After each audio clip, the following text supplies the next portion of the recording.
Well,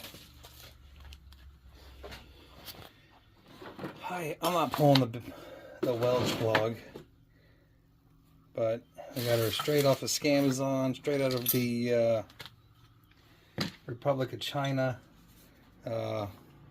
carburetor kit. And saying the reason I went with a carburetor kit is it's a little crunchy, and if you see the discoloration, it looks like gas has been laying down in that corner.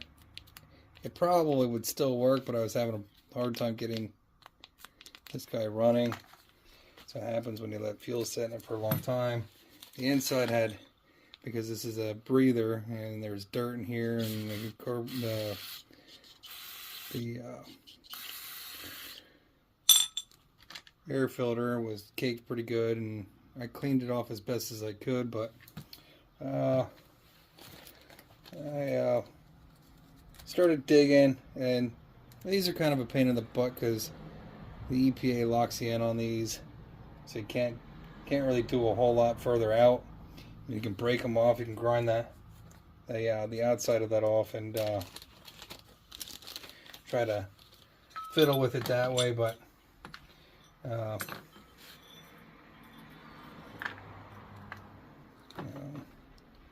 do all sorts of weird stuff. But if you can, try to keep it OEM, right? Keep it as clean as you can when you're a grease ball like me.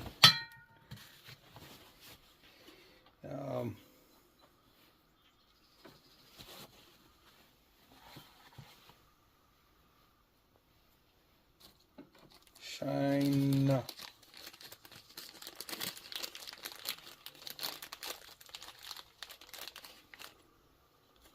Like I said, it comes with the Welch plugs. I don't think it's that bad. It didn't have stale gas in here. It was just stiff. So hopefully I'm not mistaken. I'll have to pull it back out and start fiddling with it again, because that will make me a very unhappy individual.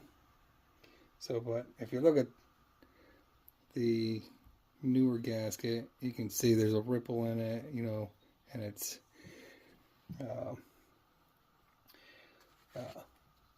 easier to use here.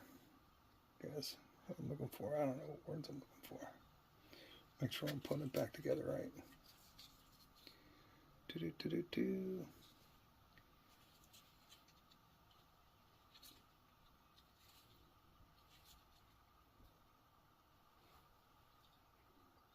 Do-do-do-do-do.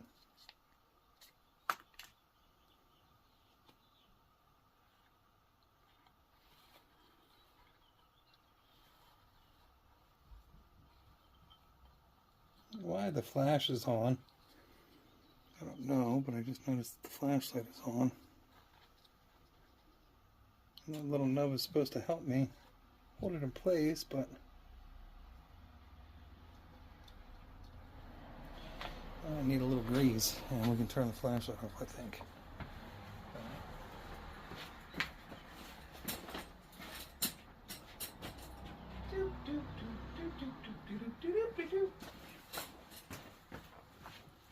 Need bigger garage.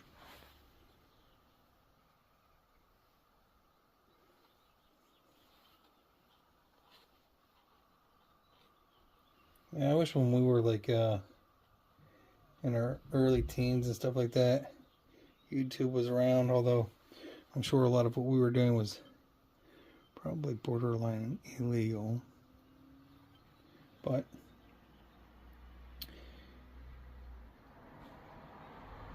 oh, that's why gasket's on upside down.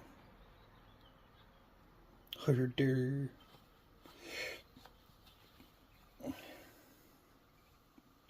Nowhere clean, nowhere safe. So that's all that's to that side, really, you know. Not a whole lot. Like I said, the unfortunate part is when you're working with this particular setup, it just is not a very smart idea, in my opinion, to drag dirt in through that intake. And There was a little dirt in the back side of that.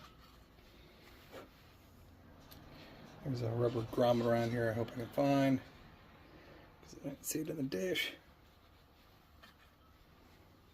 And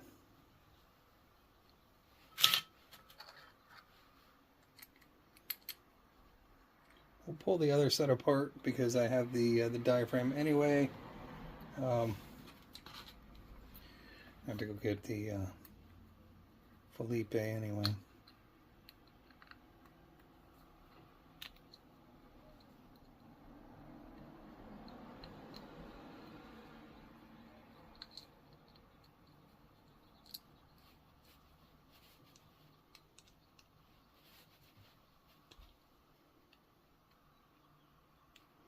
I'll get the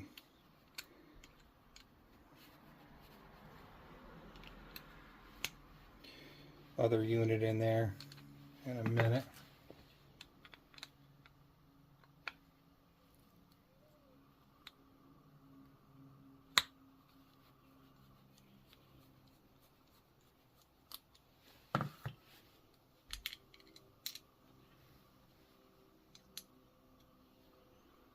There's a little bit of dirt you can see right there too, but right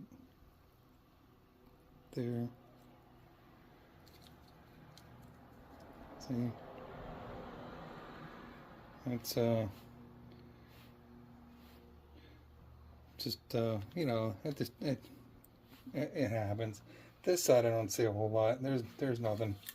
I'm going to reuse the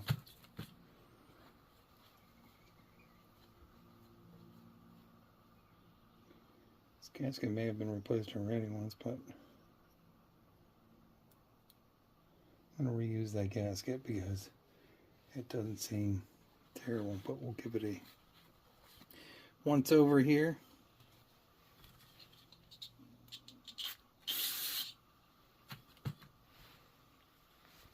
Try to get some of that schlack out of there.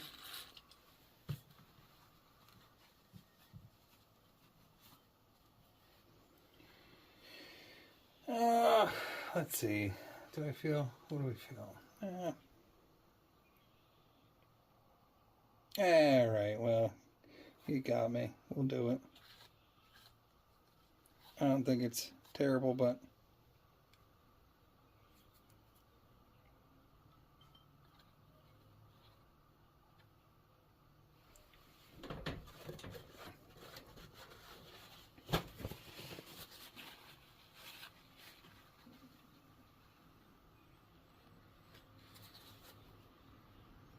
it was enough to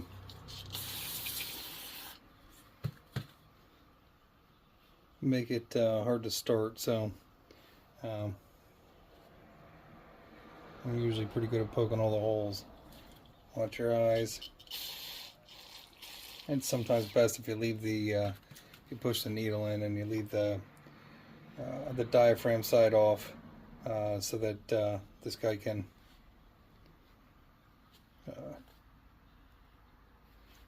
run through the passages correctly. Make sure that I got this on the right way. I'm gonna look at this one too, I think.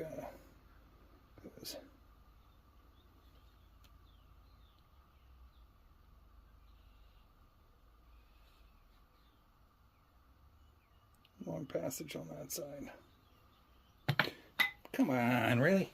Oh, biscuits. Trying to sit here and long passage on this side.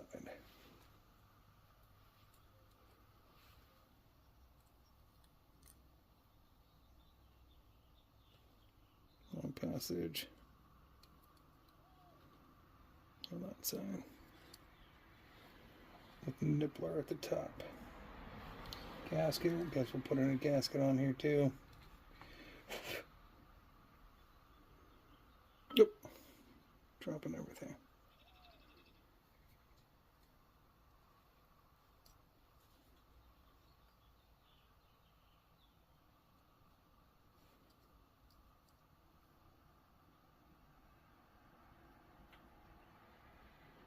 Right.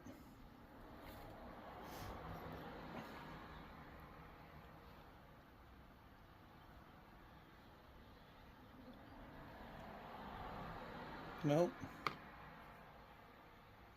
Long passage on this side. You can see it. There we go.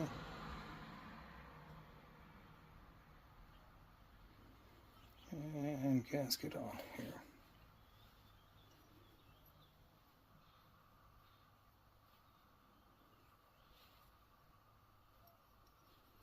Long passage on that side.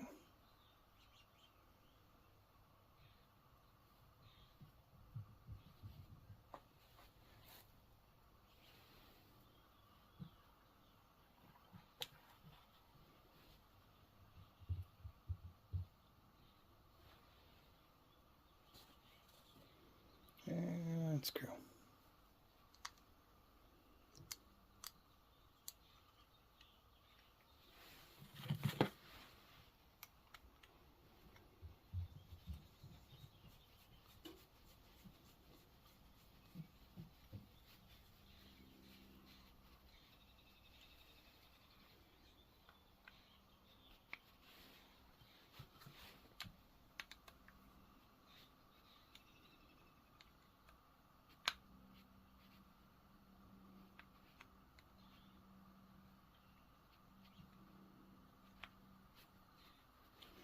Let's go see if this doesn't work.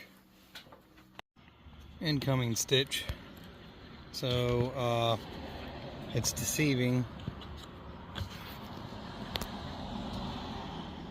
And you don't need to tear this all apart. I tore it all apart because there was dirt in here and you hear the dirt rattling around. But this is why your choke on this style Stihl won't work. So if it gets stuck on the underside of this, it will not work properly. So you just have to fiddle with it and try to get it up in there, because if it slips back too far, it will cause some trouble for you later. But a lot of that is just because of it's a bad design in my opinion. But if you're having a trouble with that, that's how you fix that. There'll be a couple incoming stitches, but we already had it going, so. Ooh.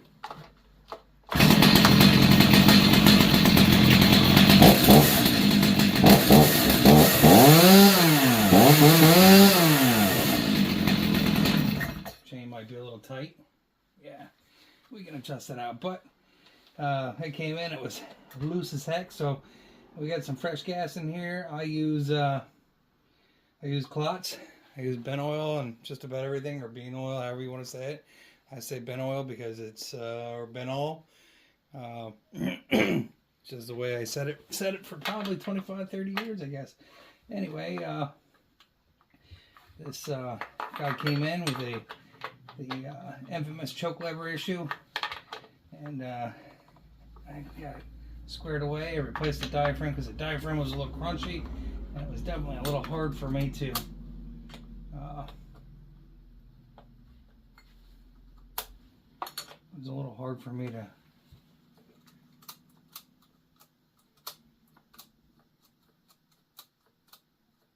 get started. I couldn't keep it going, so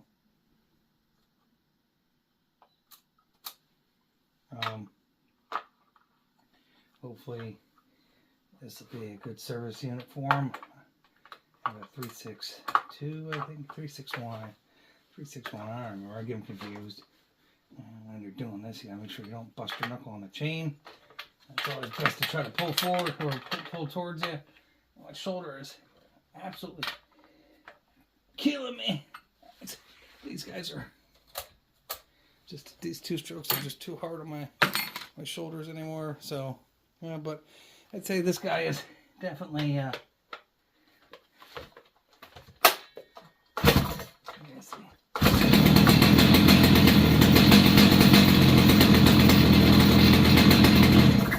use good gas, use good bar lube. Keep the dirt out of it. Don't let it stored with gas in it for extended periods of time. If you're going to do that, it's I don't know, there's probably a couple different ways of, you know, doing long-term storage with the two-stroke equipment, but some guys, they'll run straight two-stroke into it. I don't know if that's a good idea or not. There's no primer bulb on these. Whatever the case be, you want to run it dry, empty it out, and if you're going to store it for an extended period of time. I never read the Stihl manual. I'm sure it tells you in there, but hey, happy Easter, everybody.